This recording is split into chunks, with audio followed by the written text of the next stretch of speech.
నమస్కారం. ఒకసారి ఇమాజిన్ చేసుకోండి, భవిష్యత్తులో కొన్ని వేల సంవత్సరాల తర్వాత మన ప్రపంచం, మన టెక్నాలజీ ఎలా ఉంటుందో. ఈరోజు మనం ఖచ్చితంగా అలాంటి ఒక అద్భుతమైన ప్రయాణమే చేయబోతున్నాం. సైన్స్ ఫిక్షన్ చరిత్రలోనే ఒక కల్ట్ క్లాసిక్ అనదగ్గ ఒక మహాకావ్యం గురించిన ఈ విశ్లేషణకు స్వాగతం. ఈరోజు మనం foundation book in Telugu summary, Isaac Asimov గారి అద్భుత సృష్టి గురించి, కనీవిని ఎరుగని ఒక ఫ్యూచరిస్టిక్ ప్రపంచం గురించి డీటెయిల్గా మాట్లాడుకుందాం. ముందుకు వెళ్లే ముందు ఒక్కసారి ఈ పాయింట్ ఆలోచించండి.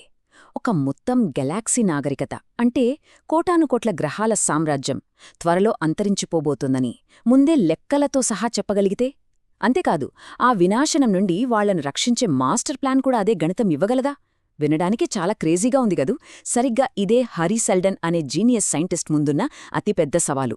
ఈ మైండ్ బ్లోయింగ్ కాన్సెప్ట్ ఏంటో ఇప్పుడు డీకోడ్ చేద్దాం. సరే, ఇక ఏమాత్రం లేట్ చేయకుండా ఈ ఎపిక్ స్టోరీలోకి డైవ్ చేద్దాం.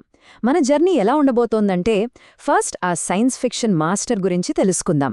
ఆ తర్వాత భవిష్యత్తును ఊహించే ఆ మ్యాజిక్ లాంటి గణితం, నెక్స్ట్ సెల్డన్ సంక్షోభాలు, ఆ తర్వాత ఫౌండేషన్లోని కోర్ థీమ్స్, అండ్ ఫైనలీ దీని వారసత్వం, మన తెలుగుతో ఉన్న ఆశ్చర్యకరమైన కనెక్షన్ ఏంటో చూద్దాం. సో మొదటగా 1వ భాగం, సైన్స్ ఫిక్షన్ మాస్టర్. ఉపశీర్షిక ఐజాక్ అసిమోవ్ మేధాశక్తి. ఈయన పేరు ఐజాక్ అసిమోవ్. ఈయన కేవలం కథలు రాసే మామూలు రచయిత మాత్రమే కాదండోయ్. యాక్చువల్గా ఆయన బోస్టన్ విశ్వవిద్యాలయంలో బయోకెమిస్ట్రీ ప్రొఫెసర్. ఏకంగా 500కి పైగా పుస్తకాలు రాశారంటే ఆయన స్టామినా ఏంటో మనం అర్థం చేసుకోవచ్చు. సైన్స్ మీద ఆయనకున్న ఆ గ్రిప్ వల్లే ఫౌండేషన్ సిరీస్ చదువుతుంటే అది రియాలిటీ ఏమో అన్నంత న్యాచురల్గా అనిపిస్తుంది. దీనికి ప్రూఫ్ ఏంటంటే 1966లో చరిత్రలో ఒక్కసారే ఇచ్చిన best all time series Hugo award ఈ ఫౌండేషన్ సిరీస్కే దక్కింది. That is Asimov. నెక్స్ట్ 2వ భాగం, భవిష్యత్తును ఊహించే గణితం. ఉపశీర్షిక గ్యాలక్సీ సామ్రాజ్య పతనం. అసలు కథలోని ఇంటెన్సిటీ ఎలా ఉంటుందంటే, 12,000 ఏళ్లుగా వెలుగుతున్న ఒక గెలాక్సీ సామ్రాజ్యం కూలిపోబోతోంది. హరీ సెల్డన్ వేసిన ఆ మాస్టర్ ప్లాన్ గనక లేకపోతే అక్షరాలా 30,000 సంవత్సరాల పాటు భయంకరమైన డార్క్ ఏజ్లోకి, అంటే అంధకార యుగంలోకి మానవాళి వెళ్ళిపోతోంది. కాని ఈ ఫౌండేషన్ ప్లాన్ వర్కౌట్ అయితే ఆ 30,000 ఏళ్ల చీకటి కాలాన్ని జస్ట్ 1000 సంవత్సరాలకు తగ్గించేయచ్చు. ట్రిలియన్ల కొద్దీ ప్రజల ప్రాణాలు, అనంతమైన విజ్ఞానం ఈ ఒక్క ప్లాన్ మీదే డిపెండ్ అయ్యున్నాయి. Just think about the scale. అసలు ఈ ప్లాన్ అంతా ఎలా సాధ్యం? ఇక్కడే అసిమోవ్ సృష్టించిన సైకో హిస్టరీ అనే అద్భుతమైన కాన్సెప్ట్ ఎంటర్ అవుతుంది. సింపుల్గా చెప్పాలంటే, ఒక మనిషి రేపు ఏం చేస్తాడన్నది ఎవ్వరూ ఖచ్చితంగా గెస్ చేయలేరు, రైట్?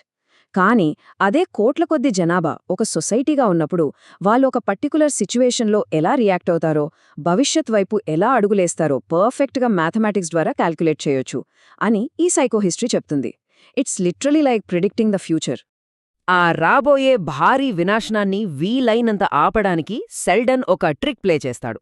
ఆయన మాటల్లోనే చెప్పాలంటే, వేగంగా దూసుకొస్తున్న సంఘటనల ప్రవాహాన్ని కొద్దిగా దారి మళ్లించాలి. దీనికోసం ఆయన ఏం చేస్తాడంటే, గెలాక్సీ అంచున ఉన్న టెర్మినస్ అనే ఒక నిర్మానుష్య గ్రహం మీదకు ఒక సైంటిస్ట్ల టీంని పంపుతాడు. యూనివర్స్లోని నాలెడ్జ్ అంతా సేవ్ చేయడానికి ఎన్సైక్లోపీడియా గెలాక్టికా రాస్తున్నామని చెప్తాడు. కానీ అసలు ట్విస్ట్ ఏంటంటే, ఆ ఎన్సైక్లోపీడియా అనేది బయటి ప్రపంచాన్ని నమ్మించడానికి ఒక కవర్ మాత్రమే. నిజానికి అక్కడ ఆ చీకటి కాలాన్ని తట్టుకుని నిలబడే ఒక కొత్త స్ట్రాంగ్ నాగరికతను బిల్డ్ చేయడమే ఆయన అసలు ప్లాన్. 3వ భాగం, సెల్డన్ సంక్షోభాలను ఎదుర్కోవడం. ఉపశీర్షిక గెలాక్సీ అంచున మనుగడ. ఇక్కడ కథ ఇంకా ఇంట్రెస్టింగ్గా మారుతోంది.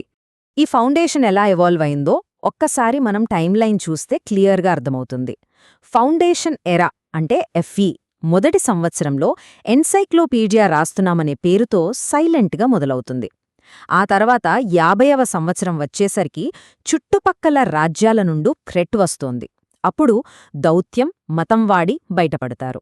ఇక 150వ సంవత్సరం నాటికి ట్రేడ్ అండ్ ఎకనామిక్స్ పవర్తో సంక్షోభాలను దాటుకుంటూ వస్తారు. ఇదంతా సైకో హిస్టరీ ముందుగానే ప్రిడిక్ట్ చేసిన స్క్రిప్ట్ ప్రకారమే జరగడం నిజంగా ఆశ్చర్యం. ఇక్కడ సాల్వర్ హార్డెన్ అనే క్యారెక్టర్ గురించి ఖచ్చితంగా మాట్లాడాలి. ఈయన ఫౌండేషన్ మేయర్. పక్కనే ఉన్న అనాక్రియన్ అనే రాజ్యం దాడి చేయడానికి వచ్చినప్పుడు ఈయన ఏమాత్రం ఆయుధాలతో ఫైట్ చేయడు. దానికి బదులు ఒక బ్రిలియంట్ మైండ్ గేమ్ ఆడతాడు. అణు సాంకేతిక పరిజ్ఞానాన్ని పక్క రాజ్యాలకు ఒక పవిత్రమైన మతంగా పరిచయం చేస్తాడు. ఆ టెక్నాలజికల్ పూజారుల ద్వారా చుట్టుపక్కల రాజ్యాలను చాలా స్మార్ట్గా తన కంట్రోల్లోకి తెచ్చుకుంటాడు. టెక్నాలజీనే ఒక దేవుడు అని వాళ్లను నమ్మించి గట్టెక్కుతాడు. ఆ తర్వాత మరికొన్ని దశాబ్దాలకు హాబర్ మాలో అనే ఒక మాస్టర్ ట్రేడర్ వస్తాడు. అప్పటికే మతం అనే ట్రిక్ పాతబడిపోతుంది కాబట్టి కొరేలియన్ రిపబ్లిక్ వాళ్లు అటాక్ చేసినప్పుడు మాలో వాడే వెపన్ మతం కాదు, ఎకనామిక్స్. ఆయన ఒక్క తుపాకీ కూడా పేల్చడు.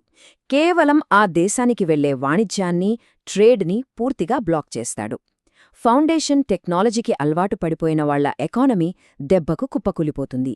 ఆయుధాల కన్నా ఎకనామిక్ పవర్ ఎంత స్ట్రాంగో ఇక్కడ మనకు క్లియర్గా తెలుస్తుంది. ఇక 4వ భాగం ఫౌండేషన్ మూల్యాంశాలు. ఉపశీర్షిక మహాకావ్యంపై విశ్లేషణ. సో ఇక్కడ మనం అర్థం చేసుకోవాల్సిన అసలు పాయింట్ ఏంటంటే, ఈ స్టోరీ జస్ట్ రోబోలు, స్పేస్ షిప్లు చుట్టూ తిరిగే నార్మల్ సైన్స్ ఫిక్షన్ కాదు.